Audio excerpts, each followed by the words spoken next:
નમસ્કાર, આપ જોઈ રહ્યા છો નેશન પ્લસ ન્યૂઝ. હું છું આપની સાથે હેતલ ભગત.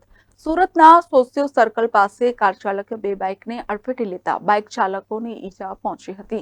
સુરતના સોશિયો સર્કલ ભાટિયા કોમ્પ્લેક્સ પાસેથી પસાર થતી કાર ચાલકે અકસ્માત સર્જ્યો હતો. કાર ચાલકે બે બાઇકને અડફેટે લીધી હતી. આ અકસ્માતમાં બે બાઇક ચાલકોને ઈજા પહોંચી હતી. બનાવને પગલે લોકટોળા એકઠા થયા હતા. બનાવની પોલીસને જાણ કરવામાં આવતા પોલીસ ઘટના સ્થળે દોડી આવી હતી. પોલીસે ઈજાગ્રસ્તોને સારવાર અર્થે હોસ્પિટલ ખસેડ્યા હતા. પોલીસે કાર ચાલકની અટકાયત કરી વધુ કાર્યવાહી હાથ ધરી છે. Bureau report nation plus news Surat. સમાચારોના સતત અપડેટ મેળવવા માટે અમારી નેશન પ્લસ ન્યૂઝની યુટ્યુબ ચેનલને સબસ્ક્રાઇબ કરો, બેલ આઇકન દબાવો અને જોડાયેલા રહો ફેસબુક, ઇન્સ્ટાગ્રામ અને ટ્વિટર પર.